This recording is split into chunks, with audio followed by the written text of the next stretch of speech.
Terima kasih kalian sudah klik video ini. Bagi kalian yang ingin ikutan Cerberus Copy Trading, langsung saja klik link deskripsi yang ada di bawah ini dan langsung akan muncul tampilan seperti ini. Lalu silahkan kalian langsung klik daftar.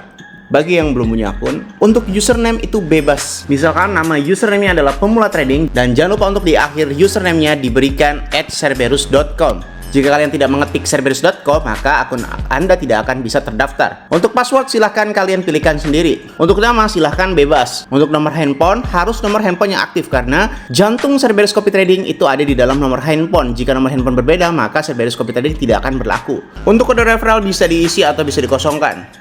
Setelah kalian sudah mengisi semuanya, bisa langsung kalian klik register dan akan muncul tampilan seperti ini. Untuk mengaktifasi Cerberus Copy Trading, bisa langsung kalian WA admin terhadap nomor ini. Dan untuk biayanya adalah 4 juta rupiah untuk member reguler dan 40 juta rupiah untuk member eksklusif.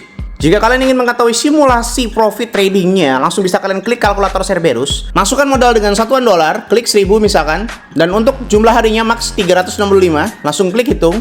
Setelah itu akan muncul seperti ini dan scroll ke bawah. Nah, di sini adalah total profit bersihnya, yaitu totalnya adalah 3.293. Untuk info lebih lanjut, silahkan WA admin di nomor ini. Selamat menikmati materi di video kali ini.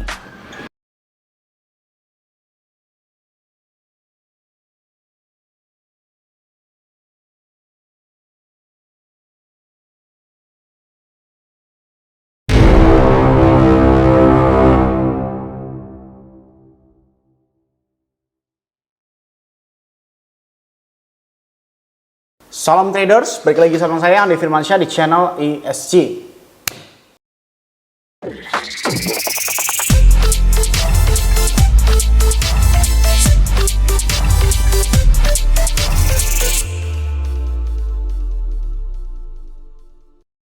Oke, kemarin hasil CPA sudah terjadi dan ini untuk pertama kalinya saya melihat hal yang seperti ini. Saya juga berpikir ya, apakah kalian paham dengan apa yang saya sampaikan? Tapi kalau nggak paham, coba kalian putar ulang video ini.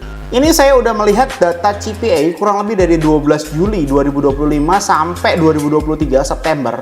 Ini saya perhatikan hampir tidak ada sama sekali yang seperti yang kemarin. Contoh, maksudnya bagaimana Bang? Selama ini forecast jika diramalkan naik itu pasti naik, hanya berbeda persentasenya saja. Selama ini forecast kalau diramalkan turun ya pasti turun, cuma berbeda persentasenya saja. Kalau kalian tidak percaya, silakan kalian cek seluruh hasil CPA yang sudah terjadi di dalam history baik 2025 sampai ke tahun 2023 ataupun dimanapun ya. Ini kalau misalkan saya lihat tidak ada nih. Ini diramal turun beneran turun. Ini dilamar turun beneran turun. Ini dilamar netral. Nah, kalau netral dijadiin turun bisa. Tapi kalau misalkan ini ya kemarin kan diramalnya itu bakalan naik ya. Diramalnya bagian naik. Tapi dia jadinya netral dan efeknya dia pump ya, flash pump di area sekitar kan kemarin. Nah, ini nih. Ini di area ini nih, pas banget nih. Di area pas sini langsung dia naik ke area sekitar 120.000 dan sekarang koreksi kembali. Ini untuk first time-nya kayak begini ya. Saya juga baru mendapat ilmu. Makanya kan kemarin saya bilang bahwasanya jangan terlalu percaya data atau forecast. Kita lihat actual-nya dulu. Kalau misalkan kalian ngecek video kemarin itu, kalau saya bilang ini naik sesuai dengan forecast ya, harga pasti turun. Tapi kalau ini turun ya harga pasti naik. Tapi kalau ini netral, ternyata harga itu bakalan naik. Loh, kenapa bisa kayak begitu Bang? Berarti ini adalah sebuah ilmu baru. Jika forecast mengatakan A, tapi malah netral, berarti itu adalah lawan dari A. Coba ya, ini coba nanti deskripsikan secara diagram ya untuk editor. Jika diramalkan forecast itu adalah naik, tapi tiba-tiba netral, maka yang terjadi adalah keterbalikan dari hasil forecast tersebut. Karena forecast ini hasilnya adalah naik dan harusnya Bitcoin turun, tetapi tiba-tiba dinetralkan. Berarti hasil gerakan harga itu adalah reversal forecast CPA itu tadi. So, kesimpulan, misalkan suatu hari nanti forecastnya adalah turun CPA-nya, tapi hasilnya adalah netral, berarti keterbalikan dari sekarang, alias reversal dari hasil CPA itu tadi. Nah, mungkin akan bisa diperjelas dengan nih diagramnya nih untuk editor saya. Ketika forecast CPI naik, harga Bitcoin harusnya turun. Tapi aktual CPI ternyata netral, maka harga Bitcoin jadi naik keterbalikan dari forecast. Ketika forecast CPI turun, harga Bitcoin harusnya naik. Tapi ketika aktual CPI ternyata netral, maka harga Bitcoin jadi turun keterbalikan dari forecast. Oke, sekarang apa Bang? Sekarang adalah tanggal 13 Agustus dan 2 hari lagi pertemuan antara Donald Trump dan Vladimir Putin akan terselenggara. Saya kaget ya melihat susunan acaranya, ini rada-rada kontroversi juga ya. Biasanya Donald Trump itu menemui seseorang atau rapat dengan seseorang, ya itu berhubungan dengan dominasi lah, ultimatum lah, dan sebagainya. Ternyata susunan acaranya itu sudah tersebar. Susunan acaranya itu bagaimana Bang? Susunan acaranya yang pertama, ini pertemuan antara benar-benar presiden versus presiden, alias Vladimir Putin dan Trump dan penerjemah udah. Tidak ada para petinggi atau pejabat negara lain yang berada di dalam ruangan tersebut. Itu yang pertama, bener-bener cuma presiden sama presiden plus penerjemah. Kalau penerjemah kan nggak mungkin intervensi kan keputusan tentang presiden itu kecuali tentang pejabat-pejabatnya. Lalu yang kedua, bersifat sangat-sangat tertutup. Jadi kita nggak tahu nih ya hal apa yang bakal terjadi atau keputusan apa yang bakal terjadi di dalam pertemuan mereka berdua. Lalu yang ketiga, nah ini nih yang sangat-sangat membuat saya rada-rada shock ya. Susunan acaranya, Donald Trump itu disetting untuk mode mendengarkan. Jadi, kalau misalkan yang selama ini kita kenal bahwasanya Donald Trump itu akan mengultimatum, mengintervensi atau mendominasi dan mensuperiorkan dirinya sendiri, ternyata untuk rangka susunan acaranya yang sudah dijelaskan oleh para pejabat tinggi, Donald Trump sekarang sedang mode mendengarkan.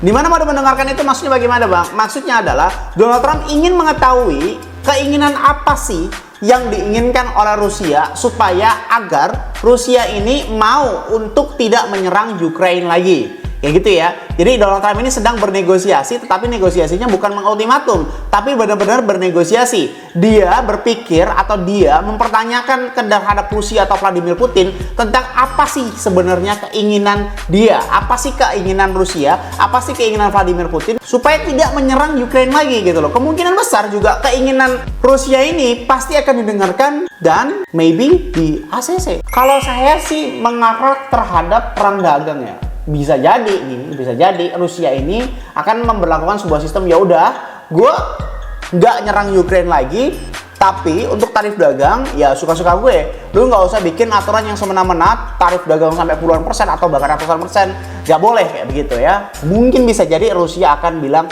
seperti itu terhadap Amerika Serikat, dan ini akan menjadi good news. Keempat, kemungkinan apapun yang terjadi, saya rasa berita atau yang akan didengungkan terhadap publik itu pasti good news ya di tanggal 15 itu. Karena apapun itu, Presiden Donald Trump itu tidak akan pernah mau terlihat lemah. Ya contohnya kayak kemarin, harusnya kemarin itu terjadi Bitcoin crash, tetapi Donald Trump sadar kalau misalkan Rusia ini tidak gentar dengan ultimatumnya, dengan berbagai pertimbangan Donald Trump akhirnya menyuruh orangnya untuk mempertemukan dia di tanggal 15 ini gitu kan. Intinya dia takut lah sebenarnya, dia takut bahwasanya ultimatumnya itu tidak didengar lagi.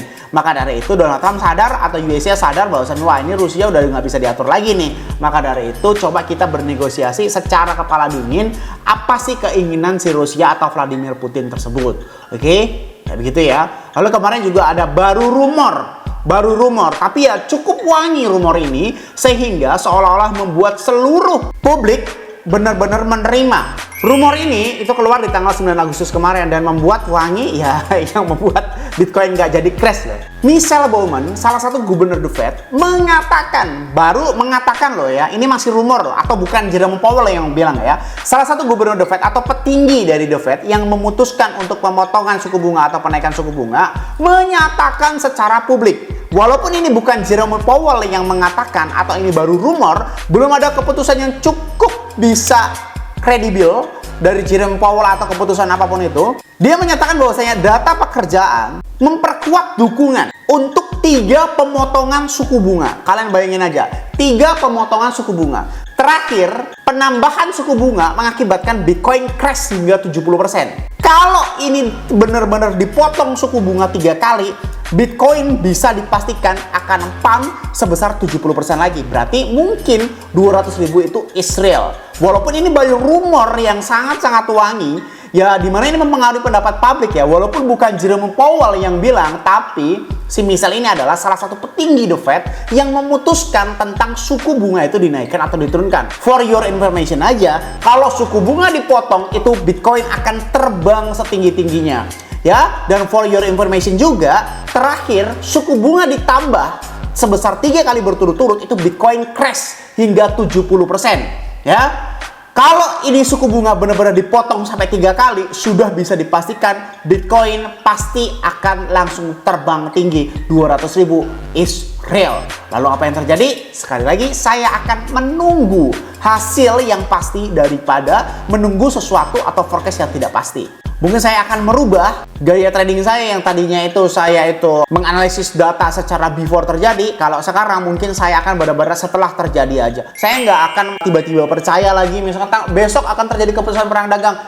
Kalau belum keputusan perang dagang itu terjadi, saya tidak akan ambil open posisi. Karena itu tadi, tiba-tiba diperpanjang lah, tiba-tiba negosiasi lah, tiba-tiba digagalkan lah, tiba-tiba yang tadinya pemotongan suku bunga dinetralkan, tiba-tiba dipotong lah, dan lain sebagainya. Ya kayak kemarin aja, CPI harusnya forecast-nya kan turun kan? 2,8% tiba-tiba netral lah. Makanya kan di video kemarin udah 2 kali saya bilang bahwasanya jangan percaya sama forecast 2,8% ini, kita harus lihat XOA-nya. Waktu jam 17.29 lu refresh aja terus, ternyata XOA-nya adalah 2,7% yang mengakibatkan Bitcoin malah pump. Karena apa? Jika forecast A lalu terjadi netral, maka impact terhadap Bitcoin adalah reversal dari hasil forecast si A itu tadi. Kalau forecastnya itu Bitcoin akan turun, ya berarti Bitcoin akan pump. Tapi kalau forecastnya Bitcoin akan naik terus tiba-tiba netral, berarti Bitcoin akan down, gitu ya. Dan untuk sekarang saya akan ambil open posisi di area sekitar 118.000 dan akan take profit di kepala 119.000 dengan menggunakan leverage 5 ya, dan take profit 119. Oke, semoga bermanfaat video kali ini yang saya sampaikan. Jangan lupa klik like, comment, dan subscribe. Logikanya nih, kalau kalian nggak subscribe, ngapain saya buat video lagi? Dan share ke teman kalian agar teman kalian tahu apa yang kalian tahu. Saya Adi Firmansyah, use your logic, dan salam traders.